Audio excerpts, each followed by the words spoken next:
And that's my site right there. And if you are coming into my chat, I really appreciate it. Thank you very much for coming. I won't be able to stay afterward. I have appointments that I need to attend to, and as mayor, I can't always delay. I'm open to discussion, but today is a little bit haphazard. So I'm going to get into today's news, and I'll let you be able to go on about your day. So I want to thank you again for coming. Or if you're listening in the podcast, thank you very much. Be sure to follow me over on YouTube and on Twitch. On Twitter, there's a Discord. Basically, I'm trying to be all over the place. And I hope to see you everywhere, not just in one place. So what is ohmTown? I do this pretty much at the beginning of every episode. I'm trying to make it quicker, but I'm long-winded. ohmTown is a news aggregation site that also has a community function underneath the headlines. So when you click on a headline, you're taken to a snippet of text that my aggregator, that is called Gatherer, goes out and finds news.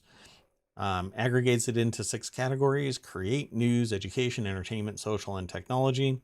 I focus on giving context perhaps to some articles. We're focusing on business, technology, and society, and I kind of merged the 3 together.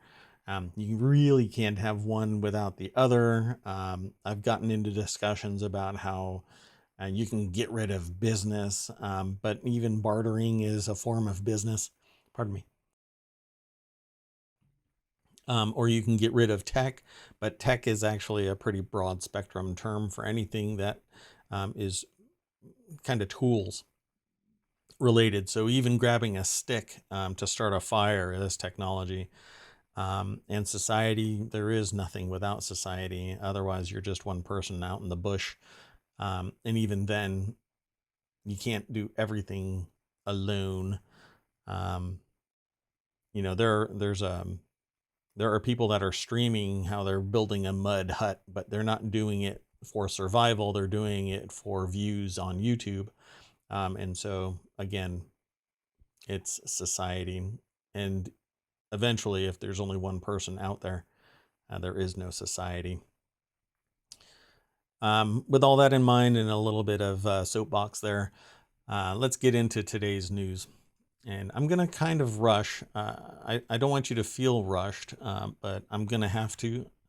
I have meetings again after this. It's tough being mayor. The very first article is artificial intelligence is infringing on actors' image likeness. It says UK Performers Union Equity. Performing Arts Union Equity is launching a campaign around performers' rights over artificial intelligence. They hope to persuade the UK government to introduce laws that will prevent companies from using AI performance synthesization, interesting, based on real performers' voices and likeness without their permission. And that should be assumed. You can't take somebody's voice and use it for your own means. I myself have in my past been able to use Python, a programming language, to take spoken word, break it into what's called phonemes, the individual elements that make up voice. And within that, reassemble those phonemes so that a text file can be read in anyone's voice. And it's really impossible for anybody to tell that it's a machine that's reading back until you look at the voice file itself. Like you get a high enough resolution recording of this spoken AI powered, not even AI powered, it's just machine powered reading back of anything. So like I could make one president say another president's speech or whatever. And it kind of rose to the level of creepy. And now there's actually services out there that can do this wholesale. Like it's just amazing what technology has done in the last 15 years, because I did this about 12 years ago, but never pursued it, never turned it into a business or made it public or anything like that. It was actually a classroom project, working with a professor of artificial intelligence and machine learning. So in this, it shouldn't really rise to this level, but the problem with society is that there's always going to be somebody that kind of wants to push the limits, which are great, except that one person's rights end where another person's rights begin. And it becomes a sociological concern, in that somebody who thinks that they have a license to your voice because you're employed by them, they feel they have carte blanche to do whatever they want with your likeness. So this article is over at Variety, and it's written by KJ Yossman. And it'll go into greater detail. It says here, however, AI technology falls outside the scope of these protections because it reproduces performances without generating a recording or a copy, according to the union. In addition, in a survey of 430 equity members, 79% of those who have undertaken AI work said they didn't feel that they had a full understanding of the rights before signing their contracts. And that alone invalidates a contract. If you don't have a meeting of the minds in a contract, then there is no contract. You don't have a full understanding of what the terms of the contract are. If you sign a contract without an attorney looking it over to see the holes that are in that contract where abuse might happen, you've really done yourself a disservice. But not everybody can afford to go and send a contract to an attorney for review. That said, there's also a lot of downward pressure by the people that are demanding this contract be signed, that you need to sign it in a hurry. And if you feel rushed to sign a contract to get it done or whatever it is, don't sign it, because it will not benefit you to sign a contract if you are rushed, you don't understand it, you haven't been able to cogitate on the terms of the contract. Just back away. And if it costs you a gig, then so be it, because trying to claw back your rights it's a lot more expensive. So I encourage you to get an attorney that will review your contracts before you sign them, wherever they are. It doesn't even matter. Everything from purchasing a car to signing a major deal with an employer. Have somebody else review it, and they need to be in the subject matter. Don't just grab, a drunk uncle and say, hey, look this over, unless they're able to legally review a contract, and not just have their opinion on it. Although anybody looking over it would probably benefit you if you have nobody. Anyway, it says here, meanwhile, 93% of audio artists responding to the survey said they were worried AI posed a threat to employment opportunities. According to Equity, AI is increasingly being used in the audio and audiovisual sector, from audiobooks to digital avatars. And this is going to continue happening as technology expands to the point where you don't have to have a human being. And in animation, in digital form, there is no uncanny valley. Well, there is, but it's a whole lot softer than the physical world. At some point, both will rise to the level where there is no uncanny valley, depending on the skill, obviously, of the creator. But that said, at some point, technology will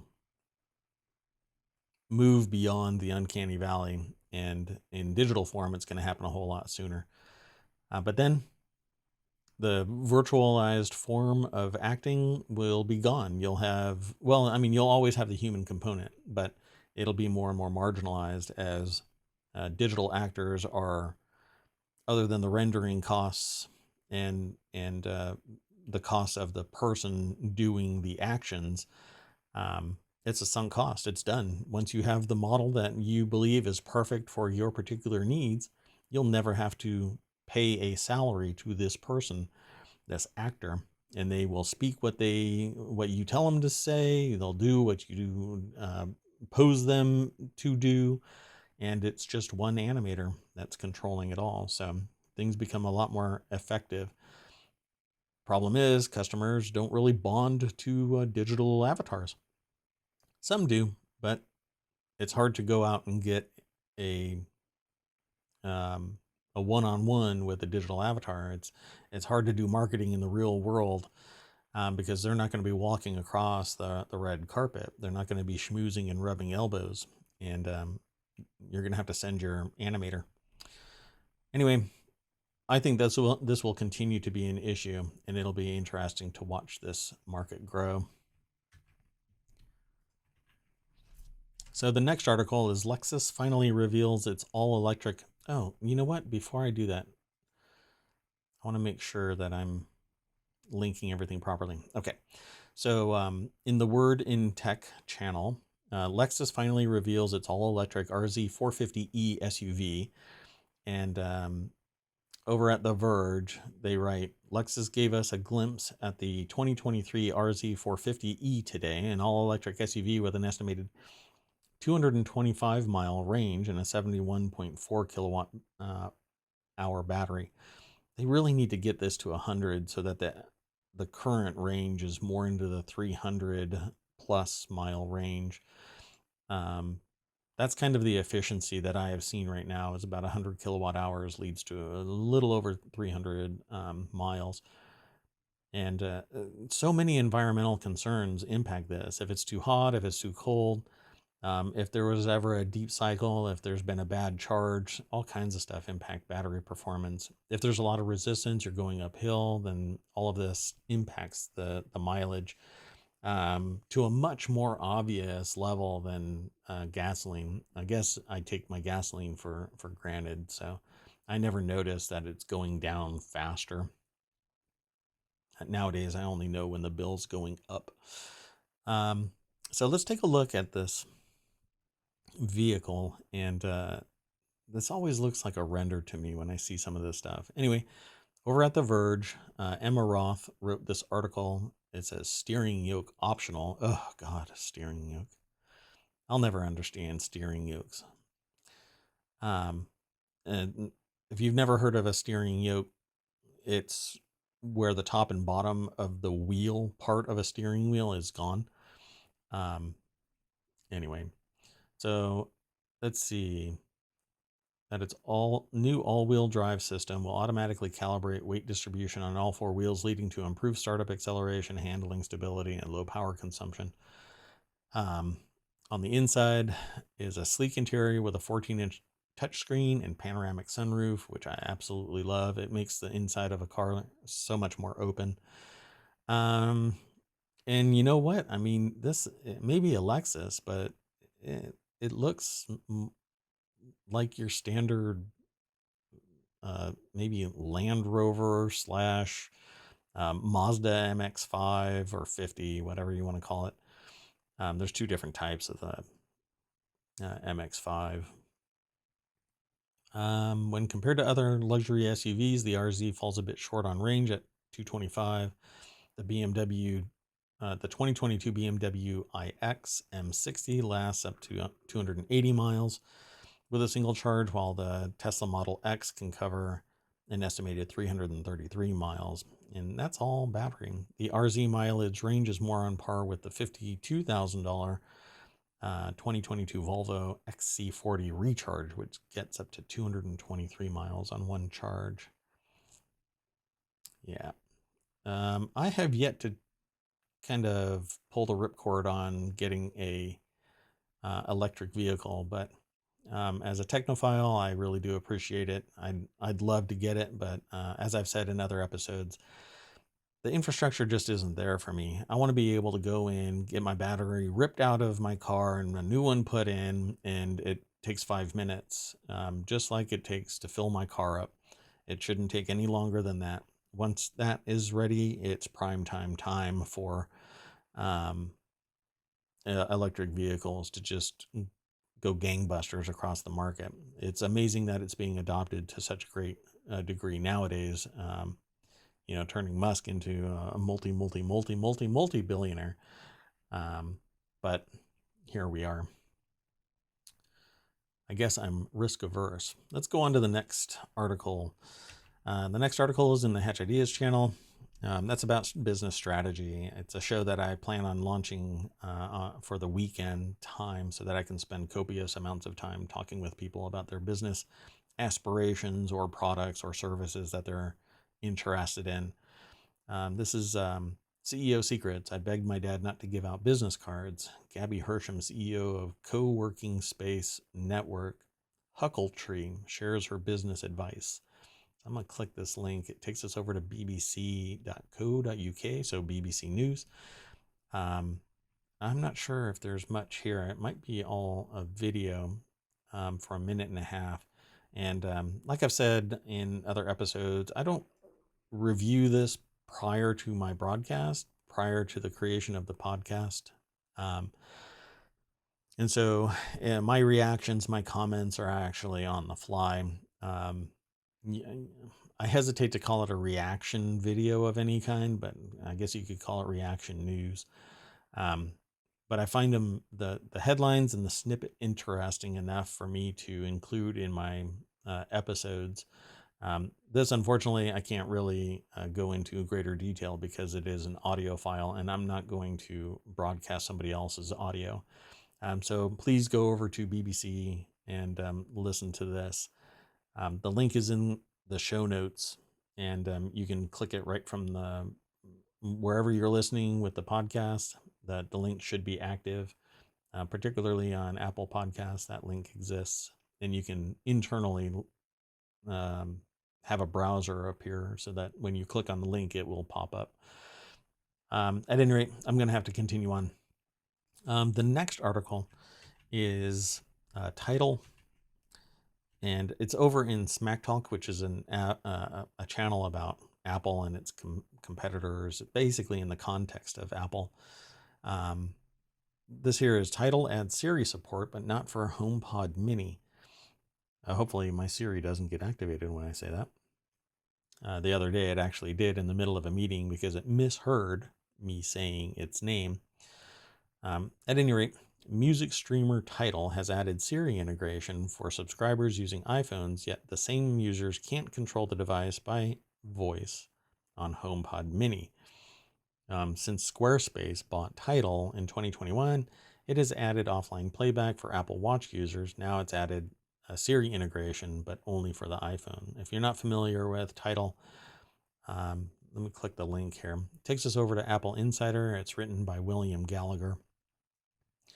Tidal uses high fidelity audio in its streams, uncompressed, greater fidelity than any other. I hesitate to say any other. I should back off of that term, but greater fidelity than other services that compress their audio to a greater degree. Tidal's format is uncompressed, lossless, and a lot of people really appreciate that greater fidelity.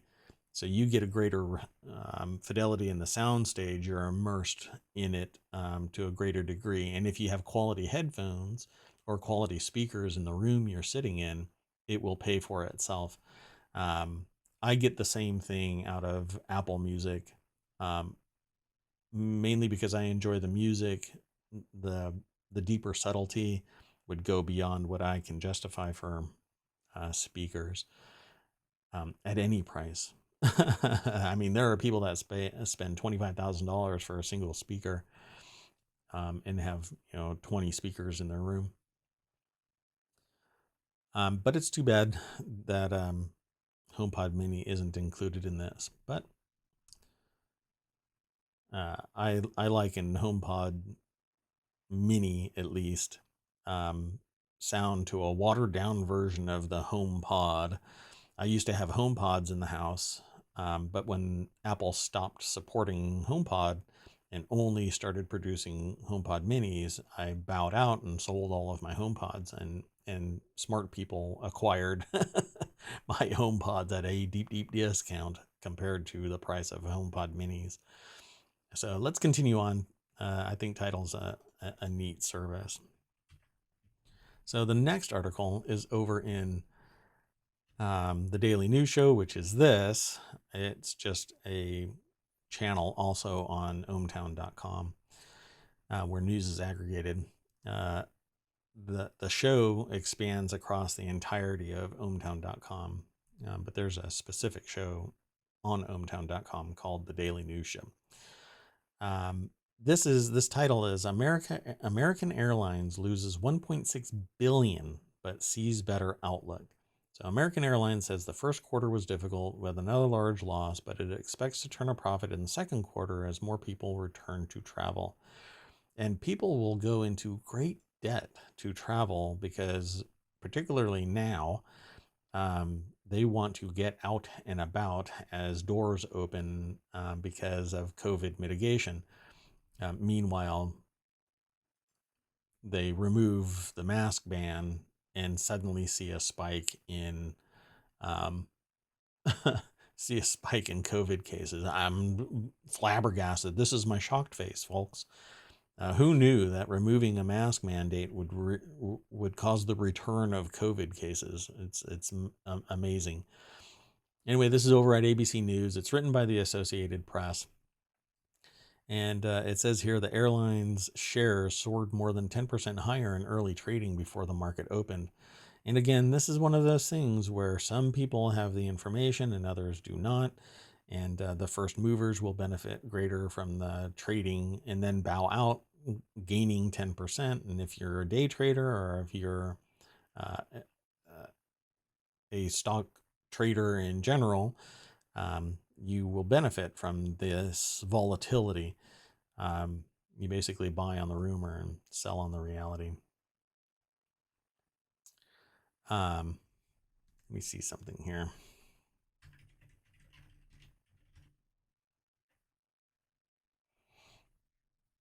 Yeah. So let's see. Revenue more than doubled from a year earlier, returning to 84% of the pre-pandemic level from early 2019. So I think things are going to start returning to what is the new normal. I don't know. Only through increased population will everything return to 100% or better in terms of growth, at least in my opinion. But I don't monitor that sector very much. So let's keep on going. The next article is involving Elon Musk. This was aggregated into the Hatch Ideas channel. Elon Musk poised to collect $23 billion bonus as Tesla beats targets. Yeah. Elon Musk, chief executive of Tesla and the world's richest person, is set to collect $23 billion in a bonus after the Californian electric car company first quarter results exceeded performance targets. Musk, who's already sitting on an estimated 249 billion, but hey, what's a billion? Is in line for the bonus share payout after Tesla hit share price and financial growth milestones in its earnings on Wednesday night. Let's click the link. Takes us over to theguardian.com. And Rupert Neat is the wealth correspondent that wrote this article. It says here, the electric car giant CEO says he's not in talks on new bonus scheme after completing 2018 deal early. So going to get a $23 billion bonus after the electric car company reported record quarterly profits.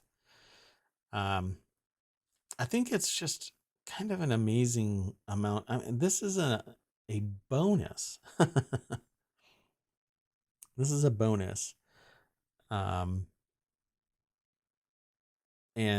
all of this, in reality, all of this is built off of the fact that a NASA deal, so public money paid into SpaceX, was leveraged to facilitate SpaceX and the rest. In my opinion, this is my perception based on everything that I have read. I don't have insider information, obviously. I'm on the outside looking in. And to me, $23 $23 billion is absurd. Absolutely absurd. But, you know, I don't know of any great things that are done with these billions. They're not funneled back into the business. This is private equity that is drawn from the business. This isn't, you don't, so in business, you don't use your personal funds for business operations. That is how you do a thing. That's how you end up with something called piercing the veil. When you commingle funds, you end up muddying the waters of what is a business operation and what is your personal stake outside of business. It is, the two don't mingle together. So when somebody gets a $23 billion bonus, that's potentially liquid assets, personal assets, not business assets. So there's just so much money that's going to beget more money all by itself as investments that it just seems like an untenable position for the economy to be able to manage a ton of money sitting out in the open. So, but I can't fixate on this. I got to keep moving for the news. Introduce you to a whole bunch of things, about 20 articles each day. The next article is in the Daily News Show, Humanity Evolving in Spite of Itself. This is a commondreams.org article. As long as global order and global security is allegedly maintained with bombs and bullets and bully swagger, we're hostage to an insanity we seem to have bequeathed ourselves. In essence, we are reaping what we sow as a society. And while I will state again that I find a lot of the Common Dreams commentary and even headlines to be inflammatory, almost inciting. I mean, the saying humanity evolving in spite of itself is kind of alarming, but it draws in clicks. It certainly drew me in, but I also saw I am of the same persuasion regarding this. We are what we are because we allow it to exist, just like a $23 billion bonus for performing your job as CEO, which outstrips, I would say, in entire states where, well, you know, I'd have to go and look. I won't do it now because I'm time limited, but maybe I can talk about it tomorrow. But $23 billion is more than thousands upon thousands of people will make in their lifetime. You know, getting a bachelor's degree will add $1 million worth of compensation in your lifetime. Okay, just a bachelor's degree, but only $1 million. How many, you can actually calculate this, right? So how many millions is 23 billion? Well, it's obvious. It's so much money that the average person can look at that person and say, yeah, I'll never make it. I'll never make even $1 billion. I'll never make even $1 million. Yet we hero worship this wealth that begets wealth that came from wealth.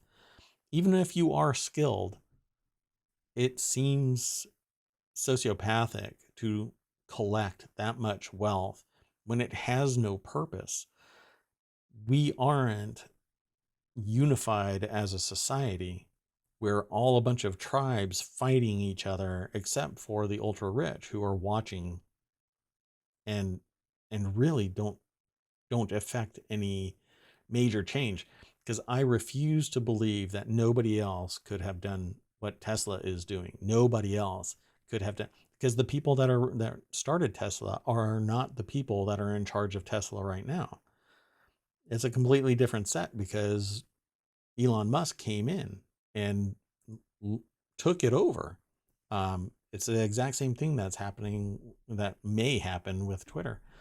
But I think that there are other people. We end up with being led by the people with the most financial incentive, not the moral, not the ethical, not the humanist, but it's seeking wealth and power and influence.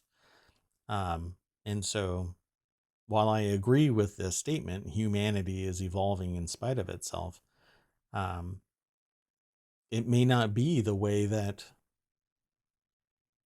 we could have should we all stop hating each other simply because of geopolitical boundaries, language differences, socioeconomic status, or what clothes you wear, or the fact that, some people are really big fans of Kim Kardashian, and I don't really care for Kim Kardashian because of fame begetting fame.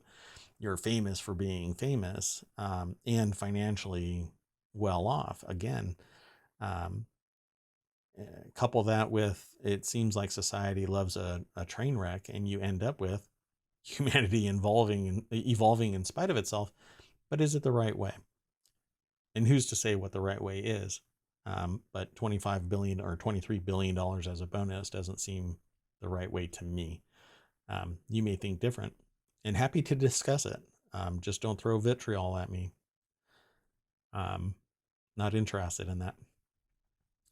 So it says here, there's also another problem. Much of our world remains organized in a totally opposite way, committed, as Rich Falk puts it in his 2013 book, Reimagining Humane Global Governance, to national policies shaped by unimaginative thinking trapped within a militarist box.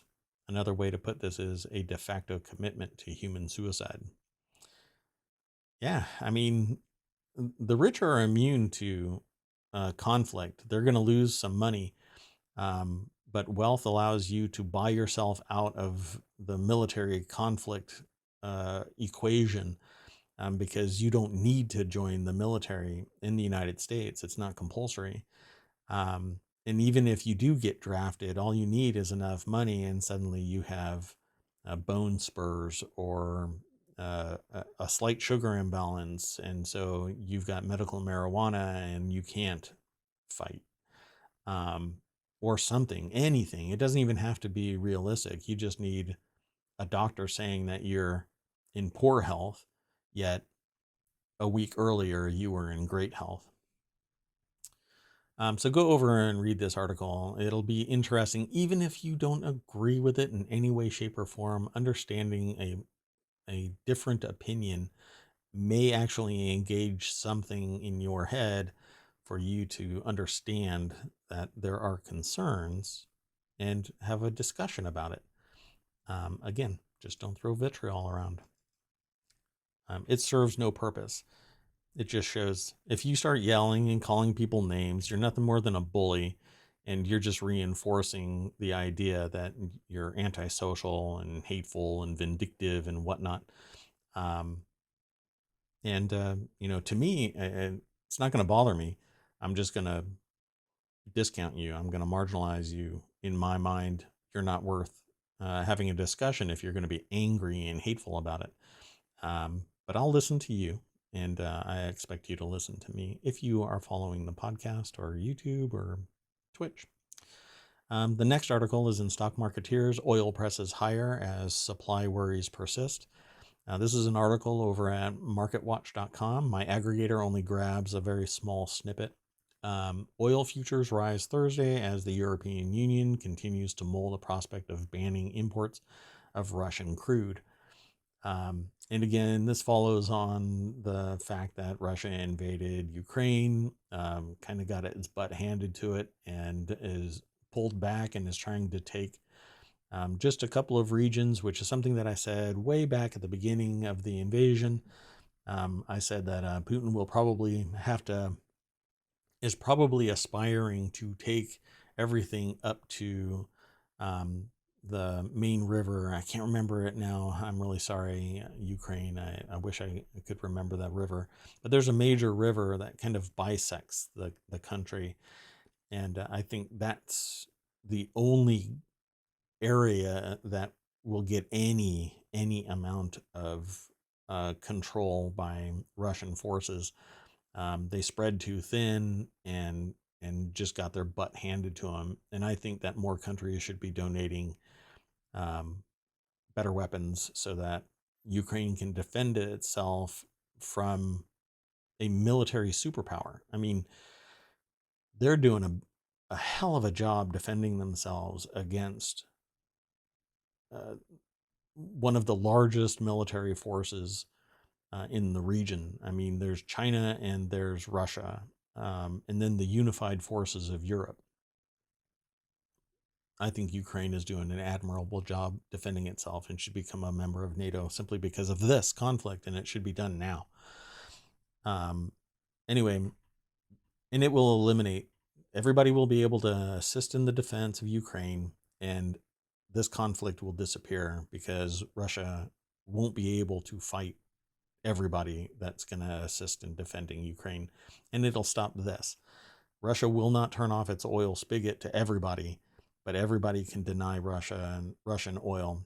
And I think that it is, I think we have a major problem here that countries are benefiting from this conflict because they're still constraining the amount of oil that they are releasing into the market. And so prices are going up. We all know that they could turn on the spigot wider and lower the price, but it's not in their best interests to do this. So they constrain it, saying, well, this is the level that we have been selling it at, so there's no need to. Well, that's not true. You can open it up more and sell more and lower the price. But again, it's selfish. It's predatory pricing. It is war profiteering off of somebody else's death, after basing it off of nothing more than supply and demand. But you can supply more. It's not. It is artificially constrained to keep the prices high, which is entirely self-interest, capitalist. But at some point, you have to realize we're all human and you can't step on everybody else just to get ahead. Some people believe it, but you're sociopathic if you believe that. Anyway, this article is over at MarketWatch, and they edit it throughout the day and sometimes weeks later. It's written by Myra Safong and William Watts. And they always have tickers for various businesses. And you can always see it. And it updates in real time. Well, relatively real time. I'm not sure what the lag is, but it says a gradual phasing out would give time for trade flows to adjust in a more orderly fashion, and so the impact on price would be more limited compared to an immediate ban. Sure. Or as the ban is taking effect and the amounts are declining, others could open up the spigot and be humane and compassionate and understanding that a conflict somewhere is requiring some effort to be part of the social order of the planet. Color me biased, but I guess I'm trying to be human. But I'm also not a billionaire. You don't become a billionaire by being compassionate. The next article is over in the Order of the Grape channel. Does anyone still care about wine certifications? This quote here is, no one is going through the court anymore, says Stevie Stachianis, a sommelier and owner of Oakland, California's Bay Grape Wine Shop. The Court of Master Sommeliers, once regarded as the most prestigious American organization offering wine certifications, fell from grace following a 2020 story released by the New York Times that revealed its unsavory power dynamics in addition to sexual harassment claims made by many of its female members. So many people's work is getting cast aside because of the misdoings of a pretty rotten bunch of individuals, Stasianis says. Let's click the link. Well, I think really the problem is that you can't certify flavor, taste, etc. I mean, it might increase somebody's consciousness as to the subtlety of a wine, but this is an article over at vinepair.com. It's written by Katie Brown, and the illustration at the top is written by Danielle Grinberg. Let's see here. I want to see if there's something really interesting in this. As a CMS certified sommelier who for years worked under a number of accused men through Guild Somm, Sassianos founded Batonnage, a forum and membership program made by and for female wine professionals. But she doesn't think her program or any of the ones adjacent to it can quite fill the role that the court once did. To me, I just want to try various wines and I keep the ones that I'm interested in. I really could care less about certification. So they go into greater detail in the article. And it says, that said, certifications like the CMS and WSET can also serve as avenues for those outside the trade to learn about a subject they're passionate about, especially as the COVID-19 pandemic gave everyone from journalists to influencers and hobbyists plenty of unexpected downtime. I don't know about downtime. I'm busier than ever. And a lot of it's always anecdotal when you're talking about stuff like this, but most people that I've run across have busied themselves and removed whatever downtime there might have been. So maybe I'm sure that's what they're intimating, but pardon me. I guess you can't breathe and swallow at the same time. I'm going to leave that in, folks. Okay, let's continue on to the next article. It's in the Order of the Grape as well. We asked 10 bartenders what's the most underrated gin. This really should be in a different category, but it's from the same source, so it was thrown into the Order of the Grape. It should be in like Distillerist or something else. I've got a couple of channels that I want to bring that focus on various things like tea, coffee, wine, beer, and spirits. So I have one that's different than the Order of the Grape or Order of the Leaf, called Distillerist, that wants to focus on spirits. At any rate, it says here, a good gin can go a long way. It can make a seemingly simple cocktail like a martini dazzle and add nuance to more robust drinks like Negronis. With so many options and styles to choose from, finding a gin that can do it all can be a bartender's secret weapon. Let's click the link and it'll take us over to VinePair again. This article is written by Julia Larson, and they're gonna. So here it says the most underrated gins, according to bartenders, are Nolet Silver Gin, Martin Miller's Westbourne Strength Gin, Broker's Gin, Tanqueray Rangpur Lime Gin, Botanist Gin, and others. And they go into great detail about, I wouldn't say great detail. They go into detail about the subtlety of all of these gins. And the list is pretty comprehensive, I'd say. I'm not a gin drinker, but I'm aware of my bias. So I wanted to include a gin as we approach the weekend. The last article is about wine. And this article is about gin. So here comes the weekend, everybody. So get ready if you're a drinker and you drink on the weekends.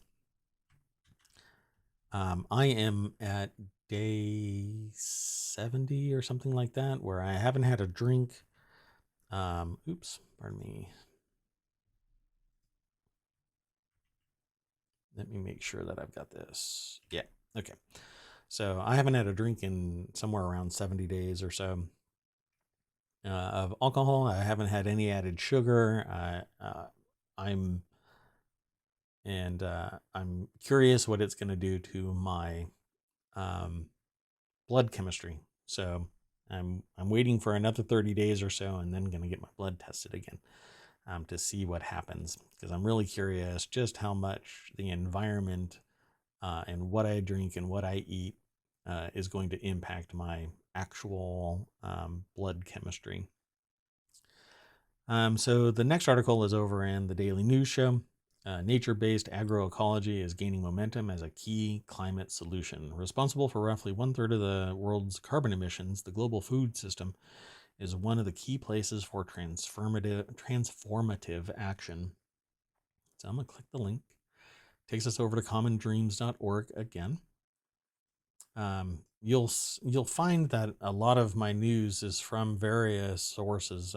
While I do have about 200 news sources, not all of them are as busy as others. So you'll keep seeing things like Common Dreams. They're very driven. They've got a large population, a large audience, a lot of employees that have the ability to produce content. So I'm responsible for roughly, this article's over at commondreams.org and it's written by Anna Lapay. I think I'm pronouncing that correctly. So Anna, if you ever hear my voice and I'm pronouncing it wrong, let me know.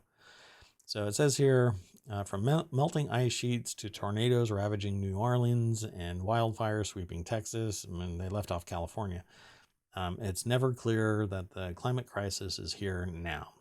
In its sixth major report since 1990, the Intergovernmental Panel on Climate Change, or IPCC, conveyed the urgency, quote, "The scientific evidence is unequivocal. Climate change is a threat to human well-being and the health of the planet," end quote, said IPCC Working Group 2 co-chair Hans Otto Portner. Quote, "Any further delay in concerted global action will miss a brief and rapidly closing window to secure a livable future," end quote. Well, make no two bones about that. They're pretty serious about it. So let me bring us back up to the very first paragraph in this article, because I skipped one. I tend to do that intentionally. It says here, satellite imagery is staggering. An Antarctic ice shelf, roughly the size of New York City, collapsing into the ocean. This happens quite often. The paragraph continues. Its demise, captured and reported by NASA scientists in mid-March, was only the latest startling news from a region where temperatures have soared up to 40 degrees Celsius, 72 degrees Fahrenheit, above average. So a lot of people go, well, that's regional, in defense of, well, there is no real climate change. It's something that it's akin to COVID testing. Well, if you stop testing, then we wouldn't have so many cases. Well, no, you would just be ignorant of those cases. Well, this is the same thing. This is actually happening. So why are people denying it happening? The evidence is clear. They reach back. The people who still have the ability to reach back, right? I refer to them as what the youngs call me, the olds. I refer to the olds or as the generation that's 30 years older than me, yet still kicking.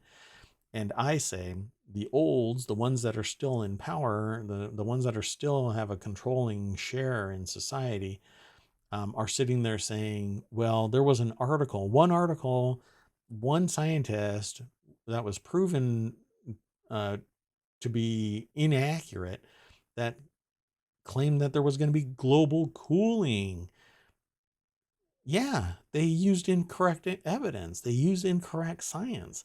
We have an entire world of climatologists, of researchers doing fundamental research and showing it again and again and again that global warming is occurring. The heat sink of the ocean is increasing in temperature. We are polluting everything, everywhere, all the time with seemingly unabated effort. They're just throwing stuff everywhere. And there's not enough recycling. We're throwing plastic everywhere to the point where we're ending up with microplastics in our skin, in our lungs, in our liver, in our blood. We're doing things wrong and we're not paying attention to the world adequately. So go over to the Common Dreams link. I linked it in the show notes. I linked it in the chat, and read more about it. This is no joke, and I think everybody should pay attention to it. It's not somebody else's problem. It's all of our problems, and eventually it will be much more apparent. And I don't think that it's the individual that is going to make the bigger difference in terms of environmental change. It has to be at the industrial scale. It isn't just you in your backyard garden that's impacting. It's not you in your water bottle that's impacting climate. It's the more industrial enterprise that isn't scrubbing itself. It isn't producing materials that are biodegradable in a way where it doesn't end up um, in our liver, in our blood. We need to seek different solutions. So I'm going to continue on. The next article is in the Warcrafters channel. NASA uses HoloLens to send holographic doctors into space. They make a reference here to Star Trek Voyager. Star Trek Voyager, move over because now we have actual hologram doctors in space. Hopefully, they're a bit less dramatic and have nicer bedside manner. If you don't know about the emergency medical hologram in Star Trek Voyager, he lacks bedside manner. So NASA explains via space.com that a team of medical personnel were holoported into the ISS from Earth. This was achieved using Microsoft HoloLens Connect camera and custom software. It sends and constructs high-quality 3D models of people so that they actually appear on the space station with the astronauts. The author says, I wonder if this is what Microsoft expected out of its still oddly named Project Natal. I don't know if it's Natal, from over 10 years ago. So wow, my aggregator grabbed much more than I wanted it to. So we'll click this link and it takes us over to PC Gamer. The author of this article is Hope Corrigan. And the only way you're going to see this doctor is if you are wearing the HoloLens. You're not going to just see it appear. So this perception that you're seeing the actual holo doctor is not accurate. But some people might take it out of context. So I wanted to make sure it's abundantly clear that they're not going to just see somebody appear. So it says here, this is useful for communicating with people at vast distances, like for example in outer space, while still maintaining some feeling of human connection. For people on long missions away, this setup could bring them one step closer to home relatively easy. It also lets loved ones come and visit in a way.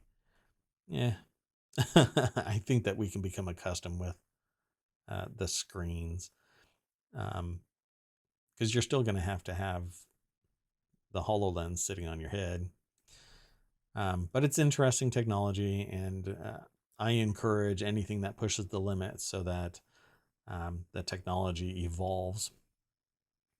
But HoloLens is pretty expensive tech, so at least $3,000 from the last time I bothered looking into it.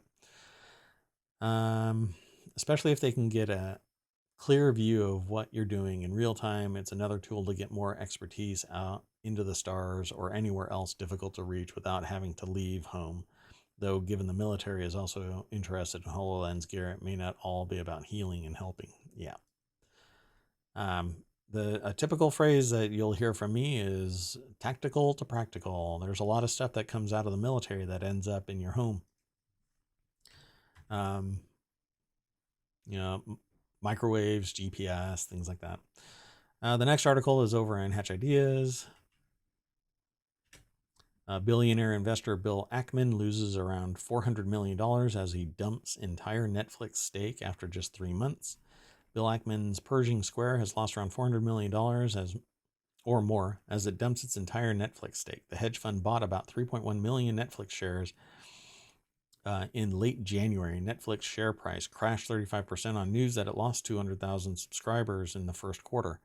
Billionaire investor Bill Ackman's Pershing Square sold its entire stake and in the process lost $400 million. This is a BusinessInsider.com article written by Huling Tan.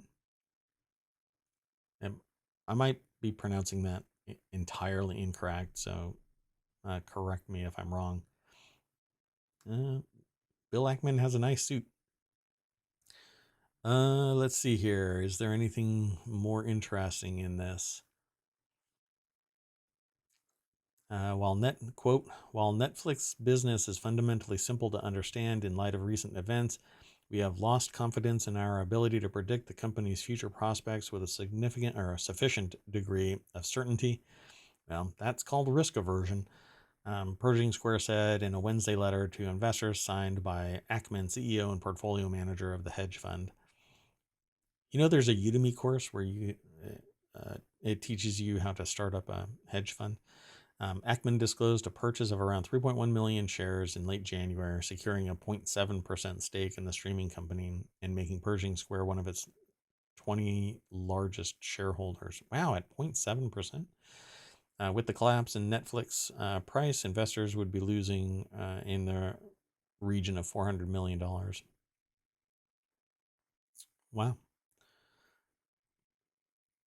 But losing 200,000 subscribers. I mentioned this yesterday.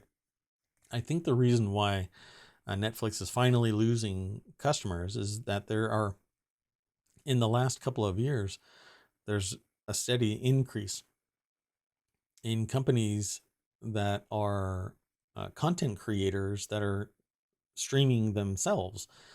So they don't need Netflix. They don't need to license it to Netflix. They can actually market a little bit about a really good show, and the customers will pay for it. And as time goes on, they keep on attracting a little bit more, a little bit more, a little bit more. Obviously, some people don't have a long runway, so they'll die out. But even here it mentions Netflix price share climbed when the pandemic first hit in 2020 as viewers stuck at home upped their viewing habits. Yeah. And then the most direct form of entertainment at the time was the most well-known, Netflix, because even Amazon has Prime movies, except that when you hear Amazon, you hear the store. You don't even really align the fact that there is Audible that Amazon owns, there is movies that Amazon owns, and they have their own streaming service, but nobody talks about that. It's just Prime. And so their marketing gets lost in the shuffle. HBO Max started just pumping out advertisements talking about its service. Disney Plus is just a juggernaut, leveraging everything that is Disney, and then Marvel adding to its marketing campaign. It just drew more and more people over. Netflix was bound to lose because there is much more competition. The very last comment in the article is Netflix share price peaked in November 2021 and is about 62% off from its year to date. Wow. That's quite bad tanking there. The next article is over in the Mobile channel. A plane carrying Army parachutist briefly alarms Capitol.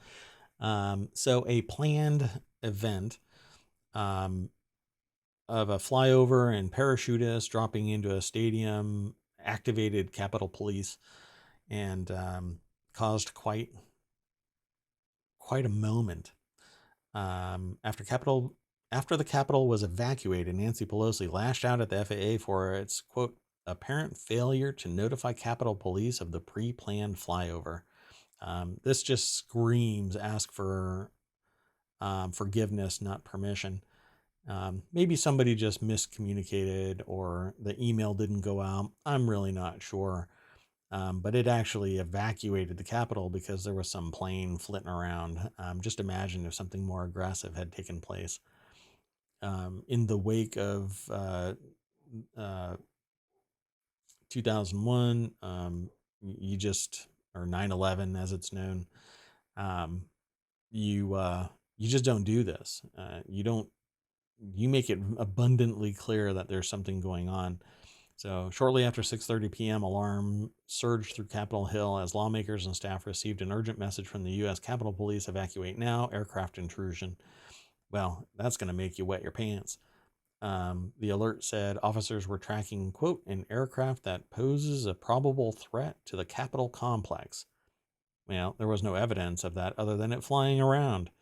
Aides panicked, furiously texting to find out what was happening, but less than 20 minutes later, lawmakers received a follow-up. The aircraft no longer poses a threat to the Capitol complex, and the USCP is now preparing buildings for re-entry.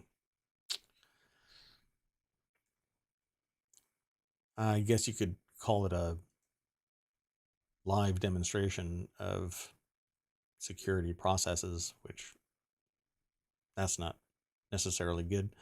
Anyway, the next article is in the Word in Tech.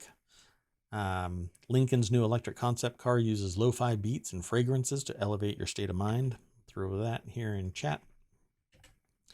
Lincoln, Ford's luxury brand, says it will release 4 new electric vehicles by 2026, by which 50% of its global sales will be EVs. The company also revealed its Lincoln Star concept as a way to introduce the new design language that will come to define its upcoming electrified lineup. And what a concept it is. Carriage doors, a frunk, which is a front trunk that extends out like a drawer to be added storage, a full suite of sensory interior moods, and a sleek aerodynamic profile. And let's just click the link and take us over to The Verge. The article's written by Andrew J. Hawkins.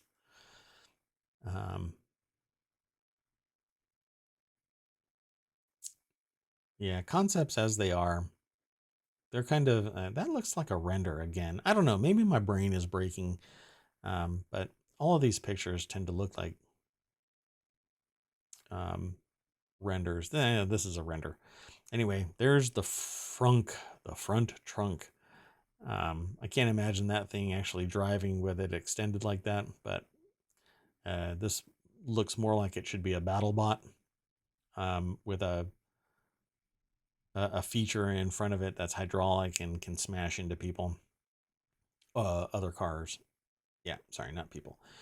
Lincoln has been mulling plans to electrify its portfolio for months. The company had hoped to work with buzzy EV startup Rivian on an electric SUV, but that plan was thrown off by the pandemic.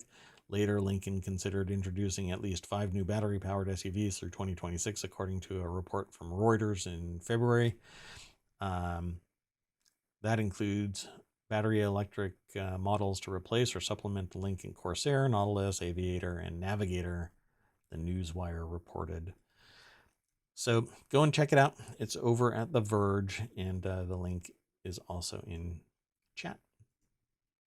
The next, last of two.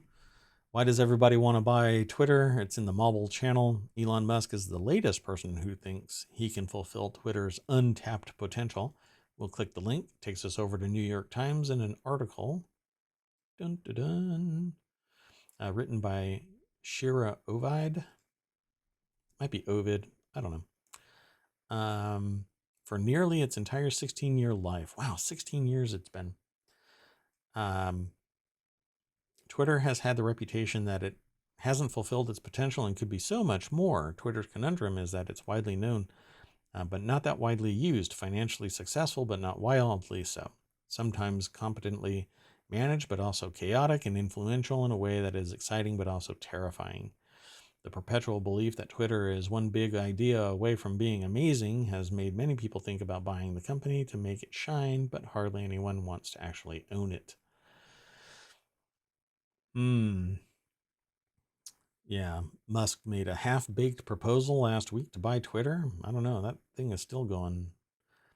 Maybe Musk will wind up owning Twitter, but if he stays interested long enough to find money bags to help him afford his offer of about $43 billion.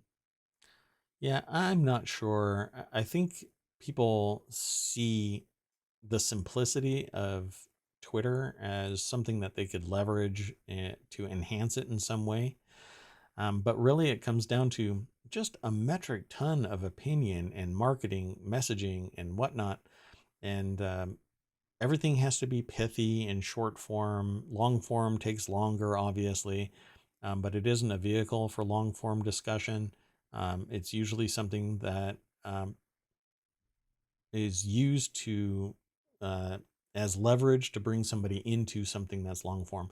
Like I post tweets letting people know about the stream and that I'm posting another podcast of the stream, or to go over to YouTube. I've started asking questions now. What do you want to find in, what do you think would be best as a news stream? What do you want out of a news stream? Because I'm interested in exactly that. I want to know what people want, and I don't want to be just like clickbaity and screamo at each other and all of that. I want rational discussion. And I really love the Twitch method, which is real-time interaction. Eventually, I hope to be able to do this longer term each day so that we can have actual discussion and not just the podcast. I think the podcast and YouTube is great, but I want real-time interaction with people. So come on over to Twitch, twitch.tv/ohmtown. The last article, and something that I think hopefully will lead to more and more battery research being done, eventually leading to batteries being replaced on the road instead of having to sit and charge, is stuff like this. The Word in Tech is the channel that this was aggregated into, and it's Apple's Magsafe battery pack can charge iPhones faster with a new firmware update. And this is just the firmware. It says, my favorite kind of software update is the kind that unlocks secret hardware features, and the Apple MagSafe battery pack is this latest surprise. You'll be able to cordlessly charge an iPhone at a faster 7.5 watts instead of the original 5 once you apply firmware update 2.7. You can wait for an update over the air or plug a lightning to USB cable from the pack to a connected Mac or iPad to get the fix, and then you're off to the races, as they say. You can click the link, and it's from Sean Hollister over at The Verge. And I think any battery tech is going to be beneficial to everybody because the technology will be applied to other forms, either through licensing or through the development of new battery packs by the people who are doing this development. Now, if Apple could just launch a battery pack that is reasonably priced and can be installed into a car, an electric car, and do fast charging, or allow me to just replace it and do fast charging when it's in the storage facility. That way I can just swap out battery packs and be more mobile. Again, I've already said that once in this stream. Reducing the lag of getting back on the road is fundamental to electric vehicles. Even waiting 30 minutes is absurd, but my demands are, I guess, higher than a lot of people's who will early adopt this technology, electric vehicle technology. I mean, it's still the earliest stages of that tech. You see, I bought the author says, you see, I bought a MagSafe battery pack myself last year for my iPhone mini, but I returned the battery pack pretty quick. They've written the mini MagSafe combo felt uncomfortably warm without a case, but with a case, the MagSafe battery pack felt a bit too loose and tended to slide around while I held it. Yes, I was using Apple's own clear case with MagSafe, not some third-party knockoff. I wouldn't call third-party products a knockoff. They use the data that is from Apple to produce their products. Now, it might be a knockoff if it is some way off brand, low quality product. That could be called a knockoff, but not everything should be thrown into a lump like that. At any rate, update your battery packs, folks, and it'll speed up the charging process. And that's the end of today's show. I want to just go back to the front page. I did an update while we were actually doing the stream, so I want to click that front page. Hopefully it doesn't break. I say this pretty much every episode nowadays. And the new stream refreshes, and there's just a bunch of new articles. A lot of them are coming from my jewel crafting feeds because of the timing of my show now. But we are over 250,000 articles that have been aggregated into ohmTown, historically going back several years. But we only grab a little segment of the article, and I encourage you always to go to each of the sources. And ideally, I mean, we don't know what we don't know, so I hope that I am bringing some interesting articles to your radar. And I want to thank you again for coming. If you're in my chat, thank you. And if you're listening via the podcast, thank you as well. And if you are visiting over at YouTube, again, thank you very much. And don't forget, there's a Discord channel. I'm not sure about others. The TikTok idea is kind of falling on its face, but I will see you tomorrow at 11 o'clock. Thank you very much. Bye-bye.